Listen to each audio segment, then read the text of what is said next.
I have never read Shadow and Bone. Confession time. I've never read it.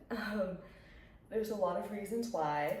Partially, I didn't really get into it at the right time, and so I'm kind of behind on it, and I haven't done it yet. But I was talked into reading this by a whole bunch of people on TikTok who were like, even if you never read Shadow and Bone, at least read Six of Crows because I promise you it's worth it. And I was like, okay. And I don't know if you can tell, but I am a really big Leigh Bardugo fan. I'm just not a fan of Shadow and Bone yet. Maybe I'll never be, but we'll see. I knew that I loved her writing because I read Night House, which I will talk about. But I watched all of the Shadow and Bone TV show, and then I read this book, which I'm sure a lot of true Leigh Bardugo fans will be like, you did it in the wrong order. You're supposed to read the books, then watch the TV show, then read Six of Crows, but whatever. I didn't come into it through Shadow and Bone love. I came into it through Ninth House love. It's different, okay?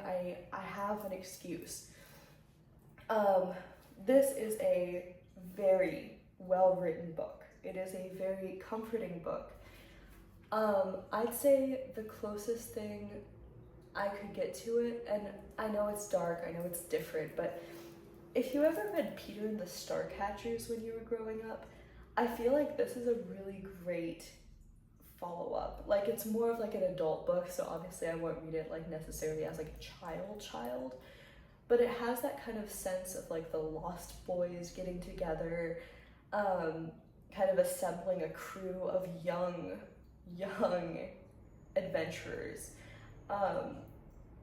I will say what it does really well is it doesn't ostracize their adult readers. Like, I feel like Leigh Bardugo in general has a really great way of bringing kind of like all ages together. Like, this can definitely be read by people who are younger and people who are older. I think there's definitely some elements of this that are not necessarily appropriate for super young children, but there's also a lot of stuff that feels kind of more childish because of the age of the main characters. I love, sorry. I love the world building. I love kind of, she has, as most great fantasy writers do, she has a map. I love maps. I love maps in books, but she doesn't just have a map of that, she also has interior maps. So if you ever feel lost in the book, you can kind of reorient yourself. She also has a very detailed, the grisha. She already has this very detail-based world built already because of the Shadow and Bone series, and this is set in the Shadow and Bone universe. It's just slightly different. And so it's kind of like she's falling back on all of the things she's already written about, and so it's so well established. You know, you don't feel like there's any loose ends. You don't feel like there's anything missing. It's just an adventure novel. It kind of reminds me also, not just of Peter and the Starcatchers, but like, if you like the Peaky Blinders, you'll probably like this book. It's very much like gang war, gritty,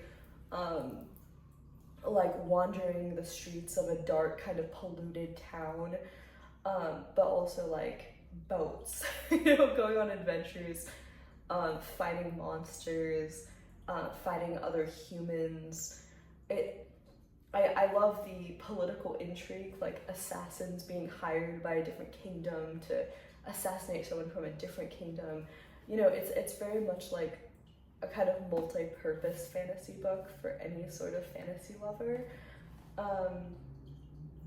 It definitely, if you're a fan of Lord of the Rings, if you're a fan of probably like Aragon, like I don't know, all of the traditional like fantasy books for younger people. If you ever read those, you'll kind of fall back on your experience with them in this book. It's a familiar feeling. It's like going back to an old friend. It's not like you're torn away from everything you know, but it's like she's made such a beautiful world that you can kind of like explore in this book. All of the characters are incredibly relatable and intriguing. I won't say they're likable because I feel like they're all pretty morally gray. It follows kind of like a band of like thieves and murderers and rogues, you know, and they're all very much like doing what they can to get ahead, but also like doing what they can to survive. So it doesn't feel like you hate them for it, but it's also like, again, morally gray, you know, like, are you supposed to like them? Are you supposed to disavow what they're doing? Anyway, I figured like I should probably just talk about this because, you know, it's a popular book, but I also feel like it's less popular than the Shadow and Bone series. So I don't know, maybe people would be interested in it. Like, if you have read Shadow and Bone and you haven't read this, I think you'll love this. If you haven't read Shadow and Bone and you don't really want to, this is a really great way to explore the universe. Also, if you've watched the TV show and you haven't read the books, read this. This is a great kind of into the world of like actually physically reading in the Shadow and Bone universe. Yeah, I loved it. I loved it so much. I don't know what I can say because it's like, I don't want to ruin the book for you. There's such good romance. There's good like situationships. There's good friendships. I love the magic system in these books. I mean, it's the same as Shadow and Bone. Like, if you know, you know. Like, you've known. But it's just, it doesn't feel overwhelming. You know, it doesn't feel like you're being, I feel like whenever I read George R. R. Martin, it's like an overload like of info dumping and lore and world building, and that's great. But it also takes a certain headspace for me to get into it. This is kind of like almost light and fluffy, you know? It's like you don't have to know a lot to get into it. You don't have to worry about how you're going to react to it. It's very kind of straightforward, but it's so well written that it's just like the perfect read. If like maybe if you're trying to get back into reading, it's just very easy. It's well written, but it's easy. That's what I'd say about it.